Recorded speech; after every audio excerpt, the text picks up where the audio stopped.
Je suis stressé, je l'ai évacué. Est-ce que le fond il est bon?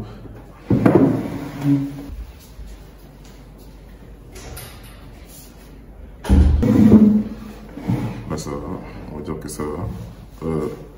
Yo les gars, j'espère que vous allez bien. C'est Sylvain qui revient pour une nouvelle vidéo. Yes. Je te jure, je laisse ce moment-là dans la vidéo.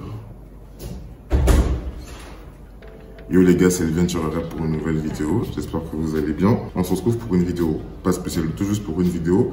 Mais cette vidéo est écrite. Elle a un script et tout.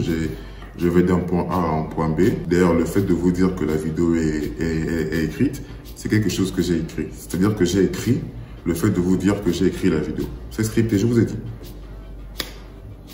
J'ai écrit que je devais faire ça. Et la plupart du temps, quand mes vidéos sont écrites et que je ne vais pas en freestyle, c'est que je vous raconte une histoire. La dernière fois, je pense que c'était l'histoire de Libreville. Vous savez, ça fait tellement longtemps que j'ai fait des vidéos, du coup, j'oublie un peu. Et aujourd'hui, on se retrouve pour une nouvelle vidéo écrite, mais je pense qu'on a fait le tour du Gabon. Du coup, on va s'ouvrir sur de nouveaux... On dit un horizon? Oui, sur de nouveaux horizons. On va parcourir le monde et c'est faux, je mens. J'ai tellement de vidéos en rapport avec le Gabon.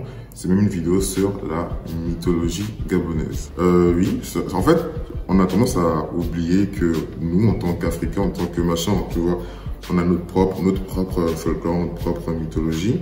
Il y a la mythologie gabonaise, comme il y a la mythologie égyptienne, la mythologie marocaine, béninoise. Vraiment, chacun a on a nos trucs, on va dire ça comme ça, on a nos trucs et à force de, je sais pas, délire de Père Noël, le délire de machin, on oublie qu'on a, mon bracelet, non, on n'est pas là.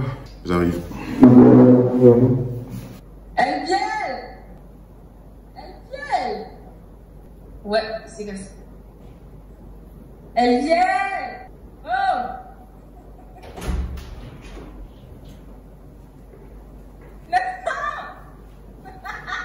Nathan! Nathan, vas-y, viens,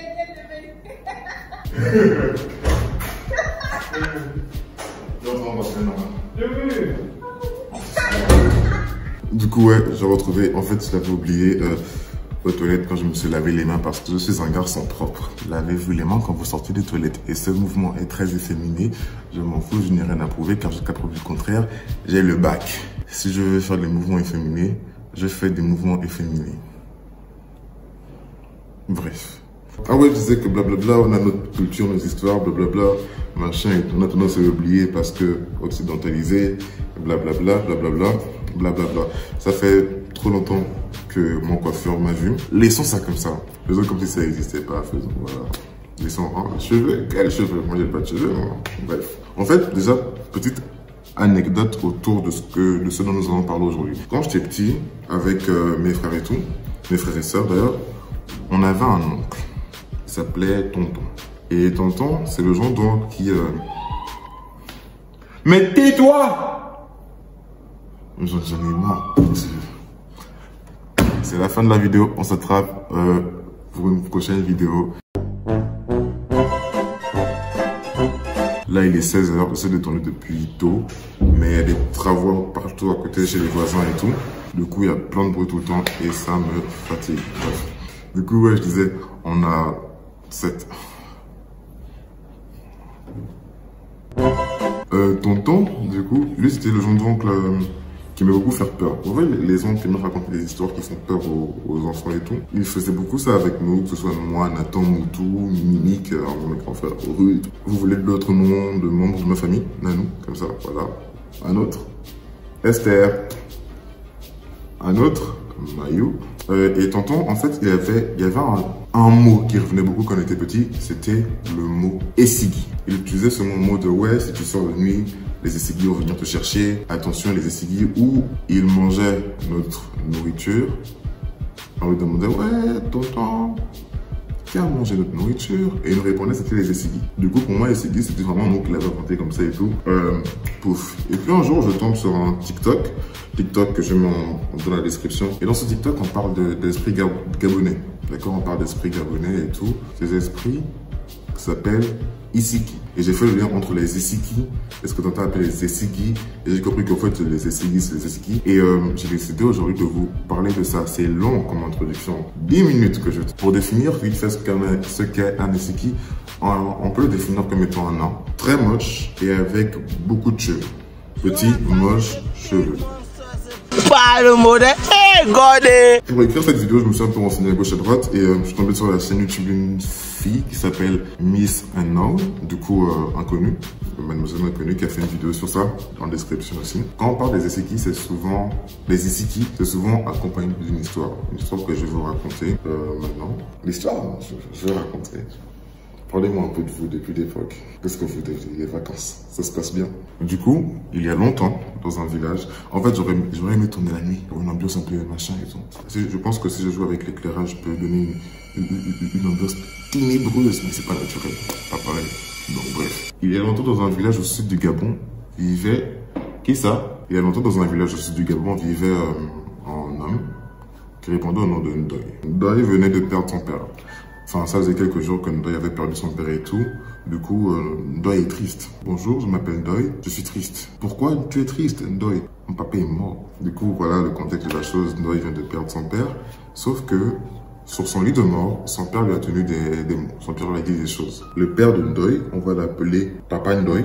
Papa Ndoye a remis quelque chose à son fils, à Ndoye. Il lui a remis un peigne. Je pense que vous savez c'est quoi un peigne. Du coup, je n'irai pas chercher des peignes pour vous montrer c'est quoi un peigne. Il lui a remis un peigne. Et de quoi?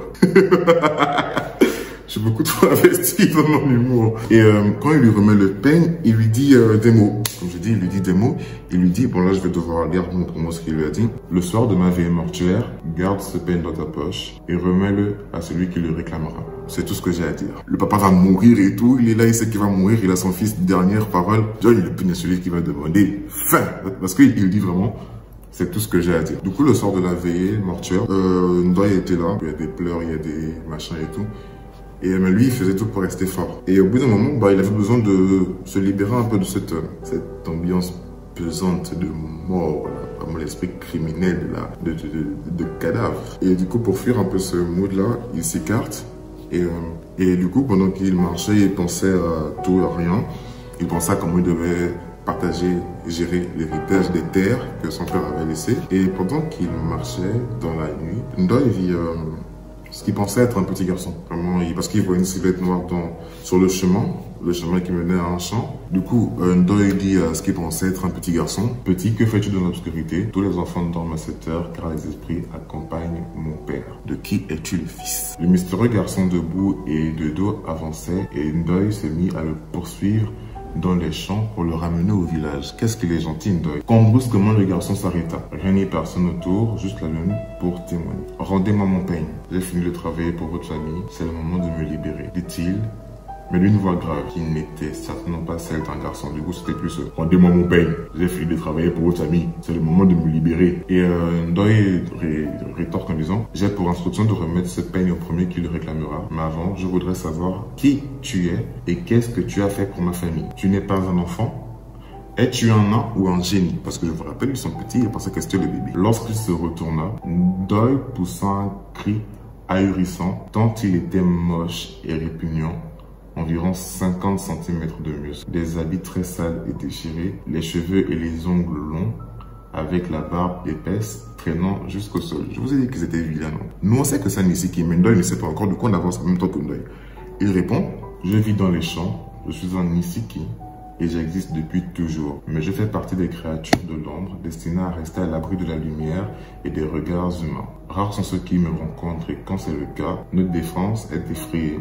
Mais si en face nous avons quelqu'un de courageux qui a la connaissance de notre existence, il peut arracher un des objets que nous avons sur nous et nous rendre esclaves de ses désirs. C'est comme ça que j'ai travaillé pour votre père qui m'avait assujetti pour m'occuper de ses champs afin qu'il devienne riche et puissant jusqu'à sa mort. Heureusement, le moment est venu pour vous de me libérer. Vous pourrez prendre soin de vos terres d'héritage vous-même. Et c'est ainsi que Ndoye remit le peigne à Isiki et ils se marièrent, vécurent heureux et ils ont eu beaucoup d'enfants. C'est la fin de ce joli Disney.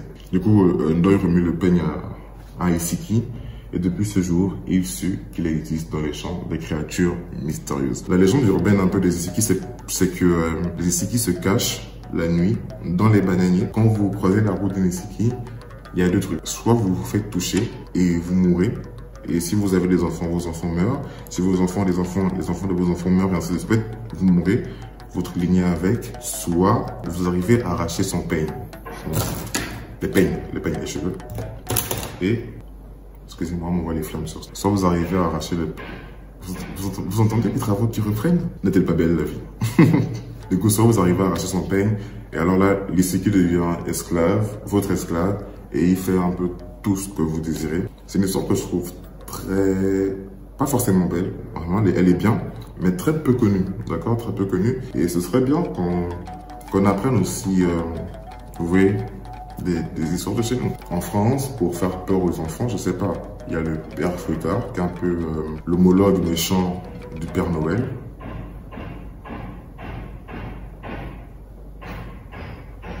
Là, il tape la pointe. Et je dis pas forcément que c'est un argument pour faire peur aux enfants, mais juste, c'est notre culture, c'est notre folklore, c'est notre mythologie. Il y en a d'autres. J'essaierai de créer une série de vidéos sur ça, d'autres esprits, je sais pas. Pourquoi pas un jour une vidéo sur ce cas en Mukukwe, par exemple, je sais pas. On trouvera, j'espère que la vidéo vous a plu. Moi, ça m'a fait plaisir de tourner. Et je vous promets que d'autres vidéos arrivent, ce n'est pas fini. Portez-vous bien et partagez, abonnez-vous, soyez heureux. Et ne vous suicidez pas, parce que la mort c'est mal. Bisous. Bye bye les girls. Mouah.